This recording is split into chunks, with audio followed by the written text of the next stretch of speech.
สบายดีก็ขึ้นเฮือนมานะเลิกการมาไปเวะตลาดมึงว่าจะไปซื้อแต่ป่าเจ้า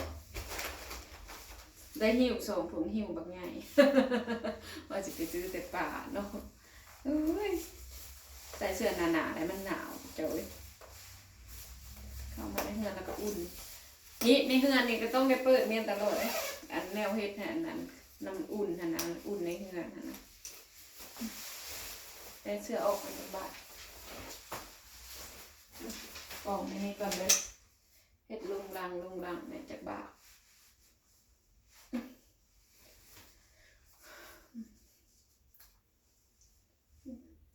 ถ้าสิแก้ตัวนี้ออกกับย่านหนาวอีก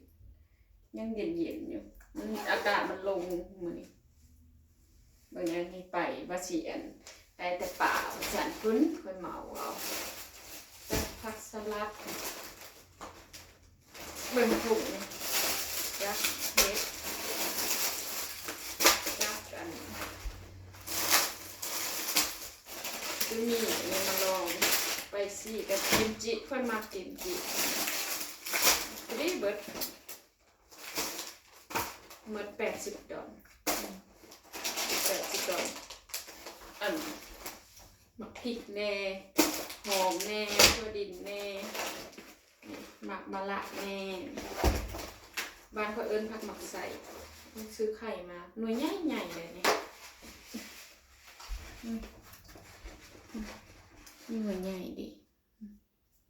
มันเขียนหน่วยอันนั้นไข่ใหญ่เดี๋ยววางนี่เดี๋ยวสิเก็บตู้เย็นเลยอันนี้ก็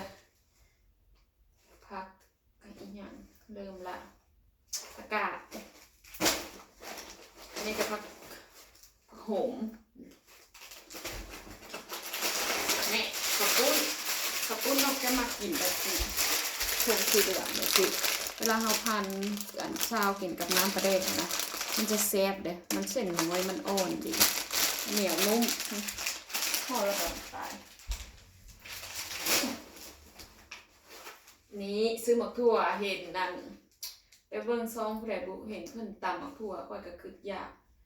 ซองดอนปลายแต่อันนี้มักเล่นงานนี้อย่างก็ได้ซื้อเบิดได้เพราะมันหนาวปลูกเขื่อนในนอกก็ได้ถุงโอ้ปูอันเก็บเครื่องใส่ให้ก็จะเป็นคนมัดดีเขาไม่มีถุงยางอันนั้นให้ได้ค่ะต้องเอาถุงอันนี้ไปใส่เอาเองเครื่องเขาอันนี้ก็หมักถั่วอันนี้ก็เฮ็ดอีกหอมป้อมหอมบัวขาดบ่ได้หอมลาหมักแตงน้อยขาดได้เลยหมักหูหน่วยใหญ่เขาจะออกนะหน่วยหนึ่ง6 ดอนปลายมันงามดีซื้อมาอันนั้นกิน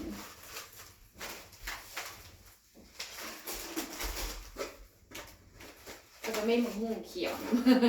มาต่ำนี่ป่านี่ไปย่างไปก็เอาตลอดขาดบ่ได้ป่าก็เอิ้นปลานิลบ้านก็เอิ้นปลานิลอันนี้ภาษาอังกฤษเป็นเขียนทีละเพีย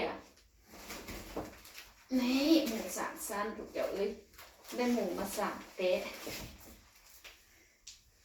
อันนี้ซีเห็ดทอดกรอบอันนี้กระดูกข้างมันได้7 ดอนปลาย